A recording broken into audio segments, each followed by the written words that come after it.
बिहार सरकार ने किसानों के हित में एक बड़ा और ऐतिहासिक फैसला लेते हुए जननायक कर्पूरी ठाकुर किसान सम्मान निधि योजना की औपचारिक घोषणा कर दी है।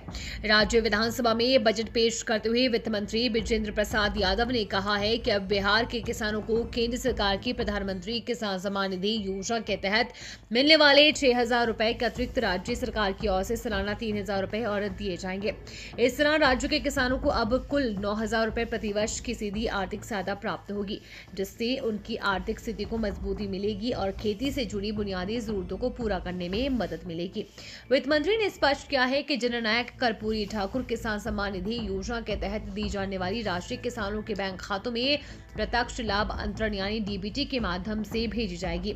इसका उद्देश्य ये सुनिश्चित करना है कि योजना का लाभ बिना किसी बिचौलिए के सीधे वास्तविक और पात्र किसानों तक पहुंचे। उन्होंने कहा कि अब तक प्रधानमंत्री किसान सम्मान निधि योजना के तहत किसानों को सालाना 6,000 रुपए मिलते थे, लेकिन राज्य सरकार की इस नई पहल से किसानों को अतिरिक्त आर्थिक सहायता मिलेगी, जिससे वे खेती के खर्च को बेहतर ढंग से वहन कर सकेंगे। अर्थशास्त्री डॉक्टर सुधांशु कुमार ने इस योजना को राजनीतिक और आर्थिक दोनों ही दृष्टि से अहम बताया है।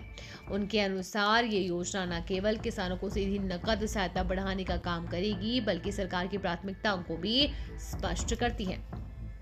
बिहार जैसे राज्य में जहां बड़ी आबादी आजीविका के लिए कृषि पर निर्भर है, वहां वास्तविक और अतिरिक्त 3,000 रुपए के साथ छोटे और सीमांत किसानों के लिए बीज, खाद, कीटनाशक और अन्य कृषि इनपुट्स की व्यवस्था में सहायक साबित हो सकती है।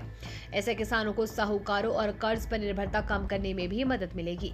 राज्य सरकार का कहना है कि चौथे कृषि रोड मैप और किसान सम्मान निधि में की गई इस वृद्धि का संयुक्त उद्देश्य खेती को लाभ का व्यवसाय बनाना है। सरकार किसानों को आर्थिक रूप से सशक्त करने के साथ साथ उन्हें आधुनिक कृषि तकनीकों से जोड़ना चाहती है।